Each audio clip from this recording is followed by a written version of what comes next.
Korelasi person, tentunya kalian sudah belajar juga di statistik, sehingga ini bukanlah materi yang sulit menurut Ibu bagi kalian karena kita akan mereview saja gitu. Pertama kita lihat definisi dari ekonometrika. Nah, ekonometrika adalah ilmu yang membahas masalah pengukuran, tentunya berhubungan dengan ekonomi gitu. Maka dari itu kenapa namanya ekonometrika. Sehingga ekonometrika ini mencakup teori ekonomi, matematika, dan statistik dalam satu kesatuan. Berarti di sini ada ekonominya, ada matematikanya, dan ada statistiknya. Nah, kegunaan dari ekonometrika ini yaitu sebagai alat analisis ekonomi yang bertujuan untuk menguji kebenaran teorema-teorema teori ekonomi yang berupa hubungan antar variabel ekonomi dengan data empirik. Nah, sehingga kalau misalkan kalian sudah mempelajari teori-teori ekonomi, kita akan menguji apakah teori ini benar berdasarkan data yang kalian punya gitu, berdasarkan data yang dimiliki gitu ya. Nah, tidak semua teori, semua teori yang Tulis di luar, tulis luar. sebentar ya. Tulis luar.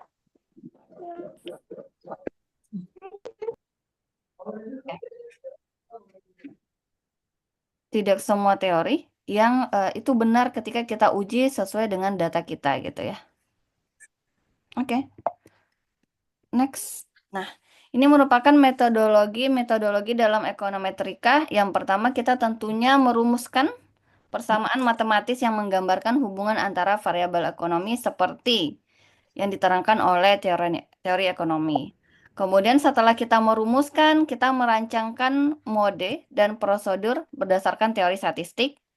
Yang ketiga itu kita menyusun metode penaksiran, yang keempat menyusun metode untuk keperluan pengujian validitas teori, dan yang terakhir itu mengembangkan metode peramalan ekonomi. Nah, jadi ada 5 metodologi dalam ekonometrika. Oke, kita lihat dulu analisis korelasi. Berarti analisis korelasi ini adalah analisis dalam ilmu statistik yang membahas tentang hubungan antar peubah-peubah. Nah, peubah-peubah di sini artinya variabel gitu ya. Jadi kalau misalkan asing dengan kata peubah ini sama saja dengan variabel. Nah, di sini membahas hubungan, berarti analisis korelasi ini hanya membahas hubungan antar variabel gitu. Nah, kemudian kita ada koefisien korelasi atau biasa dikenal dengan korelasi Pearson. Nah, ini apa? Yaitu untuk mengukur kekuatan hubungan linear antar variabel X dan Y. Jadi, koefisien korelasi atau korelasi Pearson itu tujuannya mengukur hubungan antar variabel X dan variabel Y. Em, Dua variabel itu kita katakan berkorelasi apabila perubahan salah satu variabel itu disertai dengan perubahan variabel lainnya. Artinya, misalkan variabel X berubah, maka variabel Y juga akan berubah. Nah, itu yang dikatakan dengan korelasi. Oke, korelasi Pearson itu digunakan untuk data yang bersifat rasio atau interval. Nah, kalian juga seharusnya sudah mengenal apa itu data interval, apa itu data rasio di statistik ya, di mata kuliah statistik. Nah, untuk data interval itu data mengenai nilai ujian akhir semester mata kuliah ekonometrika, itu data interval tuh. Terus data pengelompokan berdasarkan suhu badan itu data interval gitu. Em, Sedangkan kalau data rasio seperti data berat badan, terus data pendapatan pengemudi travel. Nah, ini. Nah, apa perbedaan data interval dengan data rasio? Kalau data interval itu eh, angka nolnya, angka nolnya itu memiliki arti. Contoh, suhu badan 0 derajat itu ada apa tidak? Suhu badan 0 derajat. Ada apa tidak? Ada. Ada. Ada kan? Bukan berarti nol itu tidak ada ya, tetapi ada. Kenapa? Karena ada yang lebih dingin lagi dari 0 derajat, yaitu -1, -2, dan -3. Sehingga data interval itu adalah data yang nolnya itu ada arti. Seperti itu. Sedangkan kalau untuk data rasio, contoh di berat badan nol itu kan tidak ada ya orang yang memiliki berat badan nol gitu. Kalau misalkan berat badannya nol berarti tidak ada berat badan kayak gitu. Sedangkan kalau di suhu 0 derajat bukan berarti tidak ada suhu, tetapi suhunya 0 derajat itu artinya ada. Beda di data rasio kayak gitu. Kalau berat badan nol berarti memang tidak ada yang memiliki berat badan nol. Terus data pendapatannya nol berarti pendapatannya tidak ada seperti itu. Sedangkan kalau di data interval nol itu memiliki arti. Oke, itu perbedaan dari data interval dan data rasio. Nilai dari koefisien korelasi itu rentangnya dari -1 sampai dengan 1. Jadi nanti kalau misalkan kalian menghitung nih atau mencari nilai R dan nilainya itu lebih dari 1 atau kurang dari -1, berarti ada kesalahan dalam menghitung. Karena nilai R ini rentangnya -1 sampai dengan 1. Nah, untuk tingkat korelasinya itu dibagi menjadi 10 interval atau 5 interval yang positif dan 5 interval yang negatif. Kalau intervalnya 0 sampai 0,2 itu sangat rendah, berarti ini panjang intervalnya 0,2 ya. Dibagi menjadi 0,2, 0,2, 0,2. 0 sampai 0,2 itu sangat rendah, 0,2 sampai 0,4 itu rendah, 0,4, 0,6 itu sedang, 0,6 sampai 0,8 kuat, dan 0,8 sampai 1 itu sangat kuat. Nah, begitu juga untuk interval yang negatif. Min 0,2 ke 0 itu sangat rendah, berarti kan sama ya. Oke, jadi kalian tidak akan susah menghafalkan pembagian gitu, pembagian atau tingkat-tingkat korelasinya. Kenapa? Karena ini berjarak 0,2, 0,2. Nah, ini tingkat korelasi dari koefisien korelasi. Oke, ini merupakan contoh scatter plot jika kita punya data dan kita coba gambarkan data yang kita miliki dalam scatter plot. Gambar yang A, ini merupakan gambar yang A ya. Gambar yang A ini artinya memiliki korelasi positif. Nah, kenapa dia dikatakan korelasi positif? Karena di sini kita bisa lihat semakin bertambah X-nya, X bertambah itu ke kiri apa ke kanan? Kalau X bertambah dari kiri ke kanan atau kanan ke kiri? Ayo, semakin Kiri. dari kiri ke kanan ya. Kiri Kan ke ini kanan. iya, semakin bertambah X-nya, misalkan di sini kita punya X1, di sini Y1. Maka, misalkan kita punya X2 di sini, maka di sini Y2. Semakin bertambah X-nya, maka nilai Y-nya pun juga semakin bertambah.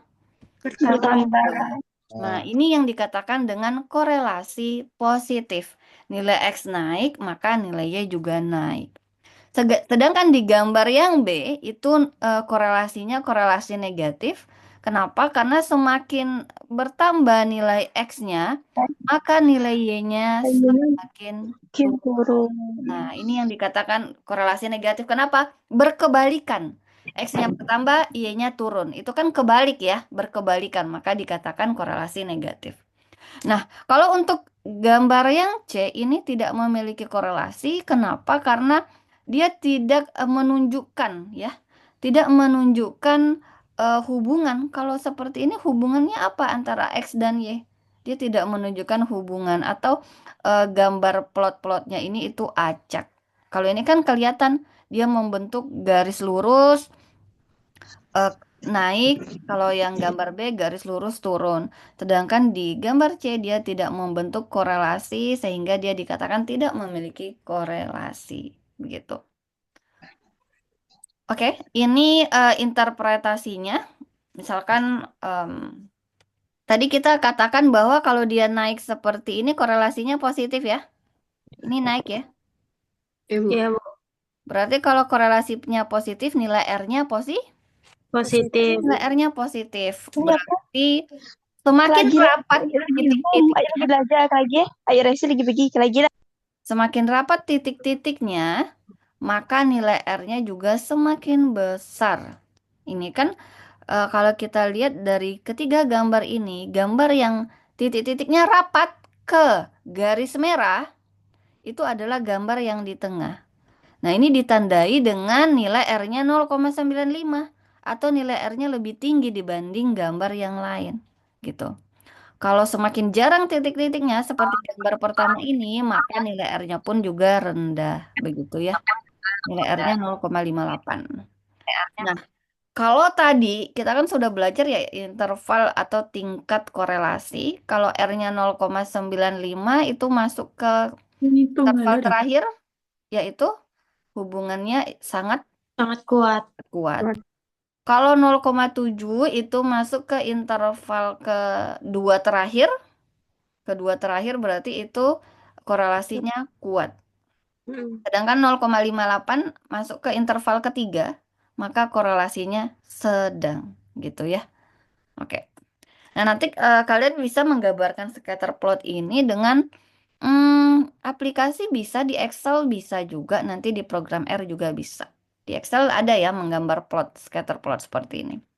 Nah, ini koefisien korelasi negatif. Berarti itu ditandai dengan nilai X-nya bertambah, nilai Y-nya berkurang atau turun. Nah, semakin padat, kalau di koefisien korelasi negatif, semakin padat titik-titiknya, maka nilai R-nya itu semakin kecil. Kecil. Iya, karena ini negatif. Nah, ini interpretasinya bisa kalian baca ya. Tadi kan sudah tahu ya tingkatan-tingkatan dari korelasi, tingkat korelasi. Bagi terus kan tadi kita memiliki nilai R ya, memiliki nilai R yang nilainya dari -1 sampai 1. Nah, bagaimana sih cara menghitungnya? Nah, ini merupakan rumus untuk menghitung R. Berarti N dikali sigma X kali Y dikurang sigma X dikali sigma Y per akar dari N dikali sigma X kuadrat dikurang sigma X dikuadratkan. Pahami ya, ini artinya beda. Kalau yang kotak pertama itu jumlah dari X yang sudah kita kuadratkan. Jadi nanti kita punya data misalkan ya. Kita punya data X misalkan 1, 2, 3. Berarti X kuadrat itu adalah 1, 4, 9. Kalau kita jumlahkan ini maka hasilnya 14. 14 ini apa? 14 ini sigma X kuadrat atau sigma X dikuadratkan? Sigma X Sigma kuadrat. X. Oke, ini adalah sigma X kuadrat. Kalau Kuadrat. iya benar. Kalau sigma X itu yang ini 6. Berarti 6 itu adalah sigma X. Kalau sigma X dikuadratkan berarti itu artinya 6 kuadrat. 6 dipangkatkan 2. Jumlah X dikuadratkan. Jadi berbeda ya. Nah, begitu juga untuk Y. Jadi lihat rumusnya berbeda dan artinya juga beda. Oke, nanti kita belajar cara menghitungnya. Di sini X itu adalah variabel bebas dan Y itu adalah variabel tak bebas. Oke. Dan N ini banyak data. Lanjut ke koefisien determinasi. Kalau koefisien korelasi itu tadi nilainya antara -1 dan 1, korelasi. Korelasi itu antara -1 sampai dengan 1, maka kita punya koefisien determinasi, yaitu R kuadrat. Nah, nilainya adalah kalau 1 kita kuadratkan itu 1. Dan nilai terendah dari negatif 1 dan 1 ketika dikuadratkan itu adalah 0. Itu nilai terendahnya. Kenapa? Karena negatif kita kuadratkan pun tetap positif. Maka nilai terendah dari nilai R ketika dikuadratkan itu adalah 0. Nah, apa sih beda koefisien korelasi dengan koefisien determinasi? Nah, kalau koefisien determinasi itu mau melihat berapa besar pengaruh variabel X terhadap variabel Y. Besar pengaruhnya, berarti kalau kita ingin melihat besar pengaruhnya, berarti di sini kita mendapatkan suatu angka. Berapa besar gitu. Kita ingin berarti bisa dihitung ini. Bisa dilihat apa? Bisa kita nyatakan dalam bentuk angka karena berapa besar pengaruh variabel X terhadap variabel Y. Sedangkan kalau koefisien korelasi tadi dia hanya melihat korelasinya. Oh, korelasi X dan Y itu kuat. Korelasi X dan Y sangat kuat. Berarti hanya melihat hubungannya saja. Kalau koefisien determinasi itu melihat seberapa besar pengaruhnya. Berarti nanti ini ditunjukkan dengan suatu angka. Misal, besar pengaruh variabel X terhadap variabel Y itu sebesar 60%. Nah, itu kan berupa angka ya. Beda dengan koefisien korelasi. Oke, ini uji hipotesis. Seharusnya kalian juga sudah belajar uji hipotesis ya. Uji hipotesis ada berapa langkah? Ada 5 langkah. Ada 5 langkah ya. Yang mana langkah pertama kita menentukan hipotesisnya, yaitu menentukan H0 dan H1. Udah belajar kan menentukan hipotesis? Yang kedua, kita hanya menentukan tingkat signifikannya atau nilai alfanya, yang mana nilai alfanya ini biasanya diketahui di soal. Diketahui. Berarti kalian hanya menuliskan saja di langkah kedua. Kalian cuma menuliskan, oh nilai alfanya sama dengan 1%, begitu. Alfanya sama dengan 5%, hanya menulis, tidak ada menghitung di langkah kedua. Kalau langkah pertama kalian menentukan hipotesisnya, menentukan. Yang mana kalian sudah belajar menentukan hipotesis H0 dan H1. Yang mana H1 itu kebalikan dari H0.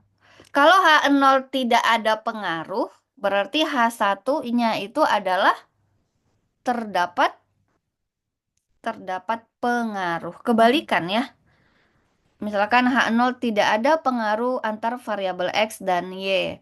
Berarti H1-nya itu adalah terdapat pengaruh terhadap antar variabel X terhadap variabel Y.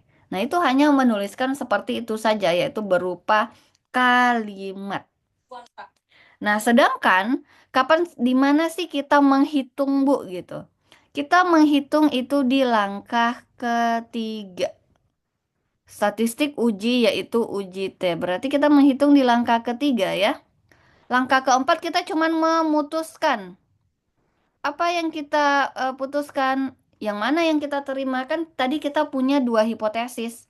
Yaitu hipotesis H0 dan hipotesis H1. Kita memutuskan yang mana kita terima, H0 kah apa H1? Ya tentunya ini kita putuskan tidak berdasarkan asumsi kita ya. Tetapi berdasarkan kalau T hitung lebih besar daripada T tabel, maka H1 diterima. Kebalikannya, jika T hitung lebih kecil daripada T tabel, maka H1 ditolak. Dapat dari mana T hitung dan T tabelnya, Bu? Itu kita dapat dari langkah ketiga. Kan kita menghitung itu di langkah ketiga ya. Di langkah keempat kalian cuma memutuskan yang mana yang diterima, H0 kah apa H1. Berdasarkan T hitung dan T tabel yang sudah kalian hitung di langkah ketiga. Terus langkah kelima kalian cuma menarik kesimpulan. Menuliskan kalau H1 yang kalian terima kesimpulannya apa? Berarti sesuai hipotesis. H1 tadi kan hipotesis kita adalah terdapat pengaruh variabel X dengan variabel Y. Ya udah, kalian tuliskan kesimpulannya itu. Kesimpulannya adalah karena H1 diterima, maka terdapat pengaruh variabel X terhadap variabel Y. Itu kalau H1 yang diterima. Tapi kalau H0 yang diterima, kesimpulannya adalah tidak terdapat pengaruh antar variabel X dan variabel Y.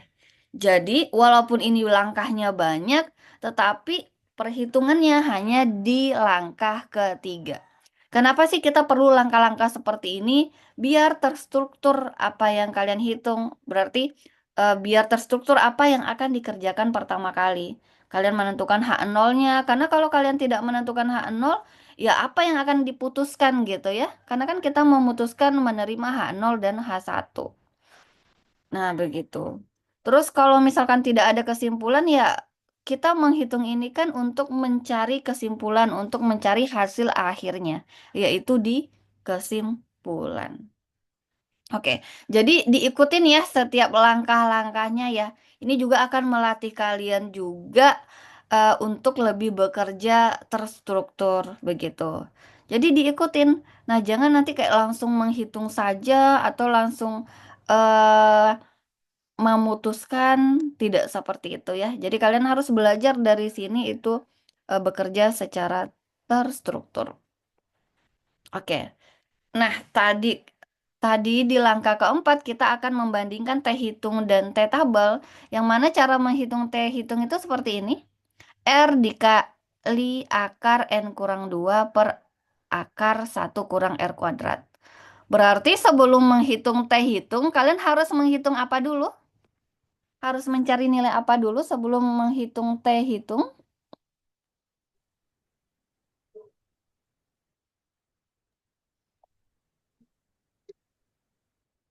Harus menghitung apa? R ini apa tadi R?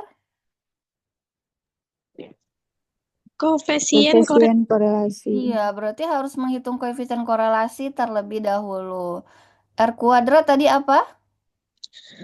koefisien determinasi. Iya, tapi kan enak ya R kuadrat itu kalian tinggal, misalkan kalian dapat R-nya 0,85. Berarti R kuadrat tinggal dikuadratkan saja ya. 0,85 dikuadratkan. Oke. Sedangkan kalau T tabel, cara menghitungnya adalah T alfa per 2, N kurang 2. Nah, karena ini nilai T tabel, maka nanti mencari nilainya itu dengan melihat tabel T. Dengan melihat tabel T. Nah, nanti tabel T sudah ada. Tinggal kita lihat saja.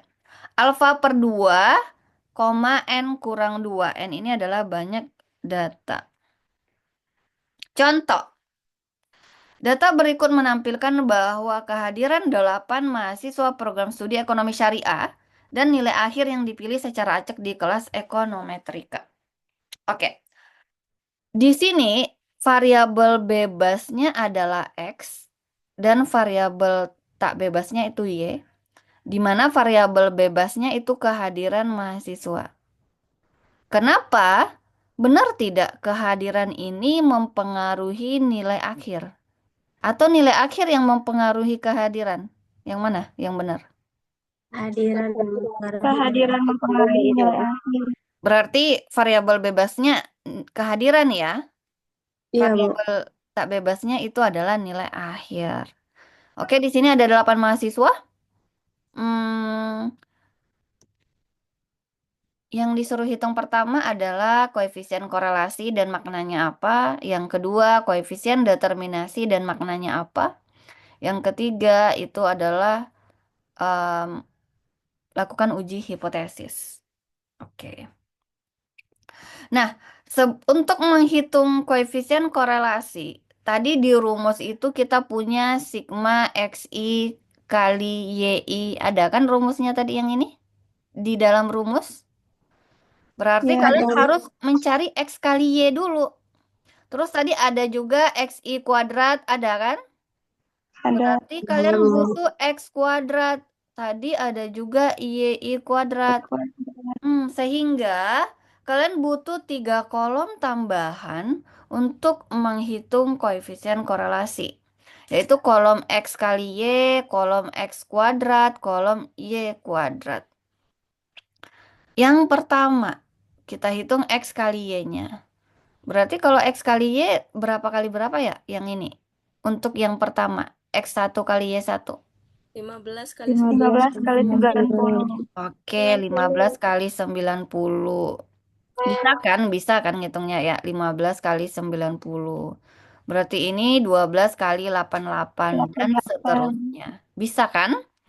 Kemudian X kuadrat. Berarti apa kalau X kuadrat nih? 15 15 kuadrat. kali Kuat. 15 Berapa pangkat 15 15 kuadrat? kali 15. 15. 225. Oke. Ini 12 kuadrat. Ini 11 kuadrat dan seterusnya. Kalau Y kuadrat? 90 90 kali pangkat 2. 90. Oke, terus ini 12 kuadrat. Sorry, salah. 88 kuadrat. 8 ya. 88 kuadrat, 72 kuadrat, 7 dan kuadrat. seterusnya. Paham kan cara menghitungnya? Paham, Bu. Oke, Paham, Bu. paham. Ini dihapus dulu. Kita hapus aja. Oke. Kalau paham, ini dia hasilnya. Berarti ini sigma X yang 504 itu adalah sigma Y. Ini sigma XY. Ini sigma X kuadrat. Kuadrat. Ini sigma Y kuadrat. Jadi, biasa aja kalau misalkan ibu kasih soal gitu ya. Terus memasukkan ke rumusnya itu sering sekali salah. Sering sekali kalian salah mengartikan arti sigma itu. Arti sigma itu artinya apa sih? Jumlah. Jumlah kan? Ya, Berarti Bu. kalau diminta sigma X berarti jumlah dari X gitu kan? Ya, Nah, Bu. ini sigma Y berarti jumlah dari Y. Iya. Sigma XY itu artinya jumlah dari X kali Y gitu ya. Hmm. Jadi jangan salah mengartikan karena kalau sebenarnya kita terbantu dengan adanya tabel ini. Jadi kita tinggal memasukkan aja hasil-hasil akhirnya ini. Ini yang dimasukkan ya, Ya, Bu. totalnya gitu. Jadi bukan 8.100, bukan 7.744, itu bukan itu. Kita sudah terbantu, sudah direkap di Excel Sigma X 69, Sigma Y 504, Sigma XY itu 4.840 dan seterusnya. Nah, ini tadi rumus kita N kita berapa sih N? N8. N-nya 8 kan? Ya, Terus Sigma Bu. XY-nya 4.840 kan? Ya. Dikurang Sigma X 69, Sigma Y 504 per akar N-nya 8 lagi, Sigma X kuadrat itu 697 dikurang Sigma X dikuadratkan itu adalah 66 bukan 66 nih, sorry, 69 ya. 69 dikuadratkan. Dikali 8, terus Sigma Y kuadrat itu 34.302 dikurang Sigma Y itu adalah 504 dikuadratkan. Nah, di sini juga nih yang sering salah. Bingung kadang mau menyelesaikan yang mana dulu yang dihitung. Berarti berdasarkan tingkatan-tingkatan ini, operasi matematika yang kita utamakan adalah kali bagi Tambah kurang. kali bagi tambah kurang gitu. Jadi kalian ya selesaikan dulu yang kali-kali. Yang ini 8 kali 4840 hasilnya berapa? Hasilnya ini kan. Terus 69 dikali 504 hasilnya 34776 ini kan. Kita selesaikan dulu yang kali. Terus yang ini 8 kali 697 hasilnya 5576. Terus ini 8 dikali 34302 hasilnya 274.416. Begitu. Kemudian bagi, di sini bagi tidak ada. Maksudnya bagi ada, tetapi kan kita harus menyelesaikan dulu yang di dalam kurung. Berarti kita harus selesaikan apa dulu? Pengurangannya. Pengurangan. Iya. Berarti selesaikan masing-masing pengurangannya sehingga kalian dapatlah seperti ini. 3944 akar 815 dikali 2400. Nah, kita selesaikan dulu yang di dalam kurung ini. 815 dikali 20.400 itu hasilnya ini. Kita selesaikan nilai akarnya berapa baru bisa dibagi. Baru bisa dibagi dengan yang di atas. Karena yang penyebutnya itu operasinya sudah habis semua. Tidak ada lagi kali, tidak ada lagi tambah, tidak ada lagi akar, tidak ada lagi kurang. Berarti selesaikan dulu yang di bawah. Sehingga kalau dia udah dalam bentuk berupa angka baru dibagi. Dan hasilnya 0,96. Apa makna 0,96? Kuat, sangat kuat. Sangat kuat. Sangat kuat. Korelasinya positif negatif? Positif. Oke. Berarti kalau artinya di soal kita tadi, soalnya itu kan X-nya itu kan kehadiran, Y-nya itu nilai akhir. Berarti artinya apa? Berkorelasi positif. Semakin tinggi kehadiran, maka Semakin tinggi ke tinggi nilai nilai akhir. gitu ya. Jadi yang diminta maknanya itu seperti itu, bukan maknanya kalian hanya menyampaikan berkorelasi positif, Bu. Nah, arti berkorelasi positif itu apa? Oh, X naik, Y naik. Tapi lihat X dan Y-nya tuh apa? Di soal ini kan X-nya itu adalah kehadiran, Y-nya itu adalah nilai akhir. Berarti berspesifik lagi kesimpulannya. Semakin banyak jumlah kehadiran, maka semakin tinggi nilai akhir. Berarti makna seperti itu ya yang Ibu maksud, bukan makna secara umum. Oh, korelasi positif X naik, Y naik. Nah, itu sangat secara umum sekali gitu ya. Sedangkan soal kita itu membahas tentang kehadiran dan nilai akhir. Jadi buat kesimpulan seperti itu. Paham yang dimaksud? Paham, Bu. Oke. Oke, kalau paham kita lanjut. Kita sudah dapat poin A. Berarti kita cari yang B, yaitu koefisien determinasi. Berarti kan tadi koefisien determinasi hanya mengkuadratkan saja kan nilai R. Nilai R kita tadi 0,967. Kalau kita kuadratkan hasilnya 0,935. Nah, ini artinya apa? Ini juga punya makna nih. Ketika R-nya 0,935, berarti ini seharusnya kita hapus saja ya. 0,935 artinya apa? 0,935 itu kalau kita buat dalam bentuk persentase itu adalah 93,5%. Kita ambil dua angka di belakang koma 4 angka aja ya. Ini kalau kita buat dalam bentuk persen berarti 93,50%. Artinya apa? Pengaruh kehadiran itu sebesar 93,50%. Arti 93,5% itu apa? Contoh, nilai akhir apa saja yang mempengaruhi nilai akhir? Kehadiran UAS UTS. Oke, kehadiran, UAS, UTS, mungkin ada keaktifan gitu ya, dan lain-lain. Kuis gitu ya. Nah, ini itu totalnya 100% berdasarkan data. Nah, mungkin kalian berpikir, kok kok besar sekali ya pengaruh kehadiran gitu, Bu. Sebesar 93,5% gitu ya. Nah, jadi UTS UASnya kebagian sisanya. Sisanya itu sebesar berapa nih? Sebesar 6,5. Nah, ini kan berdasarkan data gitu. Nanti kalau kalian punya data yang lain, hasilnya juga bisa jadi berbeda. Jadi kehadiran 93,5%, sisanya itu 6,5% itu dipengaruhi oleh variabel lain. Nanti begini kalian menjelaskan di skripsi. Ketika kalian skripsinya kuantitatif, pengaruh variabel X terhadap variabel Y itu misalkan sebesar 90%, misalkan ya. Sisanya 10% itu apa?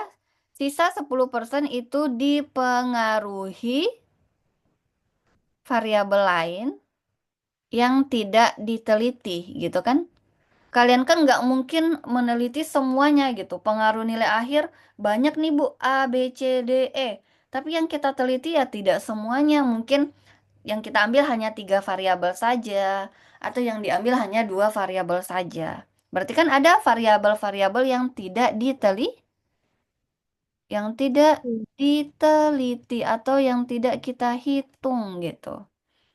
Nah, sehingga nanti kalau di skripsi kalian ya memberi penjelasan seperti itu. Nilai koefisien determinasi itu sebesar 90% yang mengartikan pengaruh variabel X terhadap variabel Y itu sebesar 90% dan sisanya itu sebesar 10% dipengaruhi variabel lain yang tidak diteliti gitu. Oke, nah itu untuk koefisien determinasi. Kita lanjut ke uji hipotesis. Langkah pertama tadi menentukan H0 dan H1. Sudah belajar kan menentukan hipotesis di statistik? Udah, Udah. Bu. Sudah. Nah, yang mana kalimatnya itu sama, berbedanya hanya di tidak terdapat sama terdapat, kebalikannya. H0 itu selalu tidak terdapat hubungan. Hubungan apa ya? Tergantung variabel yang kita teliti. Variabel yang kita teliti itu adalah tentang kehadiran mahasiswa dengan nilai akhir. H0 kita membuat hipotesis tidak terdapat hubungan antara kehadiran dengan nilai akhir. Berarti H1 kebalikannya. Terdapat hubungan antara kehadiran mahasiswa dengan nilai akhir. Kan tidak susah kan membuat hipotesis kan? Cuman kita salin saja apa yang akan kita teliti. Kadang kita salin dari soalnya. Kadang di soal itu periksa, pasti ada bahasa ya. Periksa hubungan antara kehadiran dengan nilai akhir. Ya tinggal kalian salin saja kan soalnya, pertanyaannya gitu ya. Tinggal disalin saja gitu. Kadang bingung, Bu, bingung menentukan hipotesisnya. Ya, menentukan hipotesis apa yang ditanya di soal. Yang ditanya di soal untuk melihat hubungan ya, itu yang kalian buat sebagai hipotesis, yaitu terdapat hubungan antara kehadiran dengan nilai akhir. Kebalikannya tidak terdapat hubungan antara kehadiran dan nilai akhir. Terus di langkah kedua itu kita menentukan nilai alfa. Yang mana alfa ini sudah diketahui di soal. Tinggal menuliskan ulang. Kalian tinggal menuliskan ulang saja. Berarti alfanya itu 5% kita ambil. Terus langkah ketiga. Di langkah ketiga ini yang kita menghitung. Nah, rumus T hitung tadi apa? Masih ingat nggak rumus T hitung? R, akar, masih ingat nggak? Akar R N dikurang 2 N dikurang 2 Per per, akar per akar 1 R kuadrat ya. R kuadrat ya. Tadi kita sudah punya kan nilai R-nya 0,967 kan? Terus R kuadratnya tadi sudah kita punya juga ya, 0,9355. 5. Tapi nanti kalau misalkan belum diketahui nilai R dan R kuadratnya ya harus hitung dulu ya. Ini kan tadi kita sudah dapat di poin A dan poin B, berarti kita tinggal menghitung T hitung saja. Nah, ini juga nih kadang sebenarnya itu bukan salah menghitung T hitungnya, tetapi ketika menghitung kali bagi tambah kurangnya yang banyak salah gitu. Padahal kan sayang sekali kalian konsepnya paham, tetapi dasar dari perhitungannya tidak paham. Misalkan, uji hipotesis kalian tahu, ada 5 langkah. Langkah pertama menentukan H0, langkah kedua menentukan nilai alfa, langkah ketiga T hitung, T tabel, langkah keempat memutuskan, dan langkah kelima kesimpulan. Kalian paham tuh itu semua, tetapi kenanya di mana? Kenanya di salah hitung, gitu ya, salah hitung. Nah, jadi pahami ya, misalkan ini kan kita akan menghitung 8 kurang 2 dulu, hasilnya 6. Barulah hitung akar 6 berapa gitu. Nanti hasil akar 6 baru dikali 0,967. Sama yang di penyebut juga gitu. 1 dikurang 0,935 itu adalah 0, berarti akar dari 0, berapa nih? 0,065 gitu ya. Nah, ini diakarkan maka nanti hasilnya 0,255. Nah, barulah kalian bagi, maka didapat T hitung 9,282 gitu. Ini T hitung. Paham cara menghitung teh hitung? Paham, Bu. Paham. Oke, kita lanjut ke T-tabel. Oke, T-tabel. Tadi rumus T-tabel apa? Ada yang masih ingat nggak?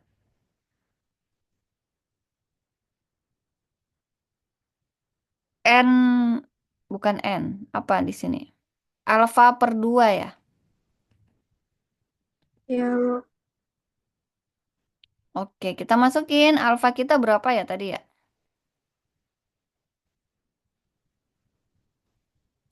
Alfa kita itu adalah berapa tadi alfanya? 5%. 5% per 2, N-nya 8.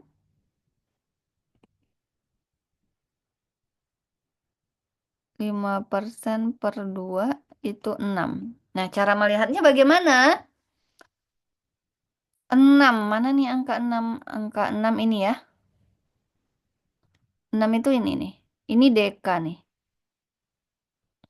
Terus ini uji dua pihak. Kenapa uji dua pihak? Karena ini dibagi dua.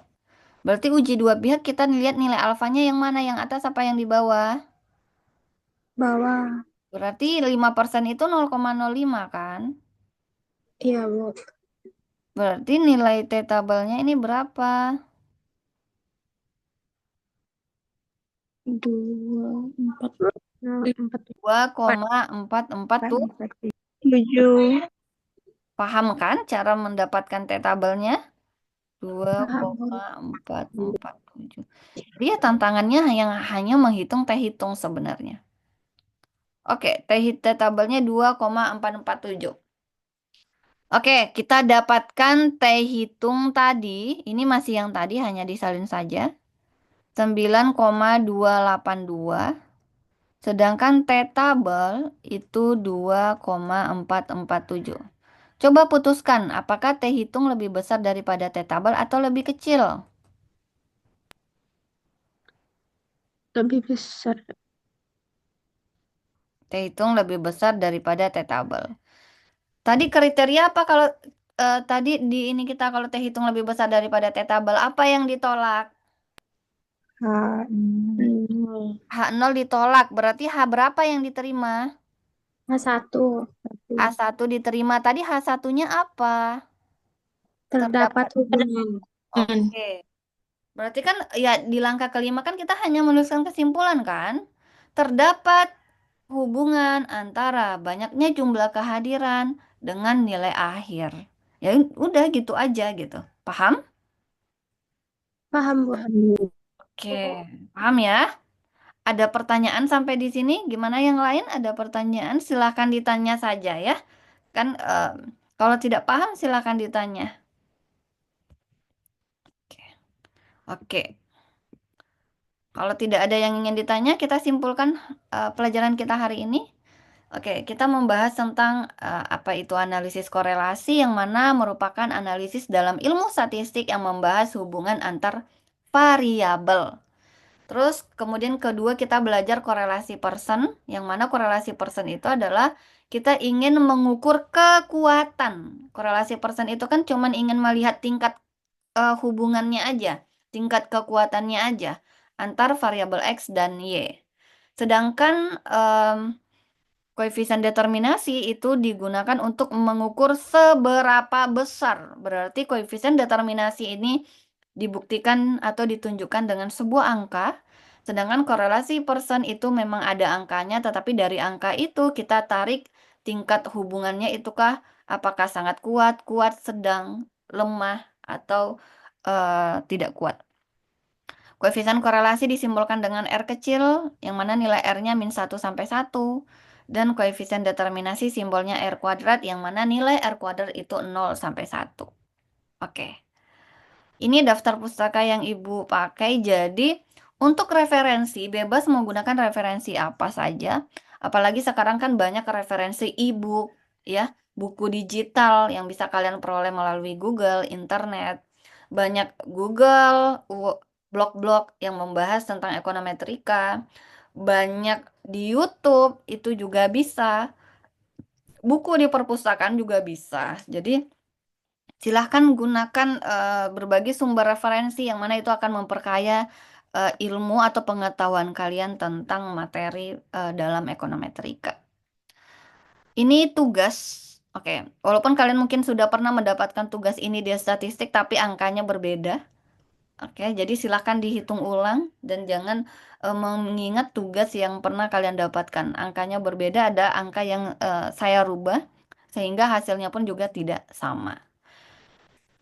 Oke, sampai di sini ada yang ingin ditanyakan mengenai materi ataupun tugasnya. Bu, Si Besti sudah bisa diakses? belum, Bu. Belum Belum, Bu. bisa. Oke, ini tugasnya itu selama 1 minggu, berarti dikumpulkan itu hari Rabu minggu depan, dan kalau misalkan si Besti masih belum bisa diakses sampai minggu depan, nanti Ibu akan kirim link Google Form untuk mengumpulkan tugas. Dan ingat ya, perlu diperhatikan, Ibu akan menyampaikan bahwa link Google Form itu ada limit waktunya. Silakan diperhatikan, jangan sampai kalian mengupload tugas di luar waktu itu, karena bakal tidak bisa terupload dan nilai tugas kalian nol. Begitu. Oke, paham? Bu, saya ingin mau nanya. Hmm? Iya. Mungkin nggak, Bu, kalau T tabel sama T hitung itu sama. Dan kalau sama itu gimana, Bu? Oke. Nah, tadi kita punya kalau misalkan dia sama, tunggu. Maka T hitung sama T tabel ya. Hmm, rasanya itu sangat kecil kemungkinan untuk sama. Kenapa? Apalagi kalau kita mengambil angkanya itu misalkan berapa desimal di belakang koma gitu. Jadi yang memungkinkan itu sama karena dia kan kita sudah banyak pemotongan-pemotongan, ya enggak? Dinilai akar. Pasti dinilai akar kita melakukan pembulatan juga kan? Seharusnya nilai akarnya 0,768136 dan seterusnya kita potong sampai segini. Kita ambil hanya 0,76. Berarti kan itu sudah terjadi udah ada errornya di situ kan?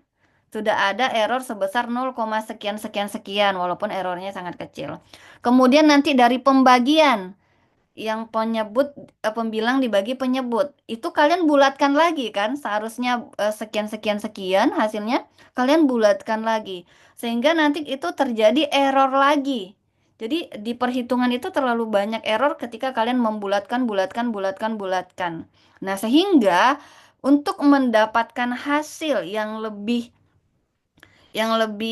mendekati ke nilai asli gitu ya, silakan ambil misalkan angka 4 angka di belakang koma. Nah, itu lebih errornya lebih sedikit dibanding kalian mengambil 2 angka di belakang koma. Nah, sangat tidak mungkin nilai T hitung sama dengan T tabel.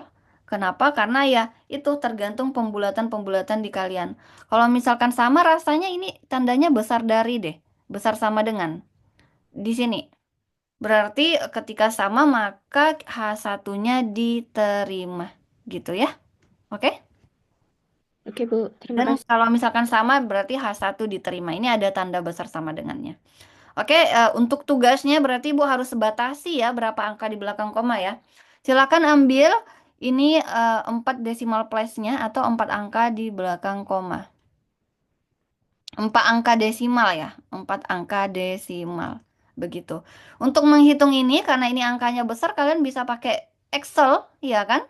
Kalian tinggal buat satu aja, rumusnya tinggal kalian tarik kan, untuk membantu kalian mencari X, Y-nya, terus X kuadrat, Y kuadrat gitu. Kenapa? Karena kadang kalau kita manual satu-satu, ya biasalah human error bisa jadi terjadi, ya kan? Ya, Bu.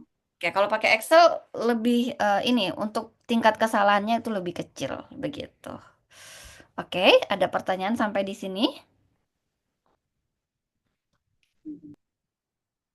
Oke, kalau tidak ada nanti tugasnya dibuat di double folio. Silakan ditulis dengan rapi ya, gitu ya. Karena kan Ibu akan mengoreksi begitu. Silakan ditulis dengan rapi, Di double folio kalau misalkan ada yang mau menggunakan tablet bisa juga. Kan kalau tablet itu kan nulisnya di tablet terus nanti disimpan by PDF itu bisa kan. Nah, bisa juga. Oke. Menurut Ibu mungkin cukup sampai di sini untuk hari ini. Sebentar, saya absen dulu.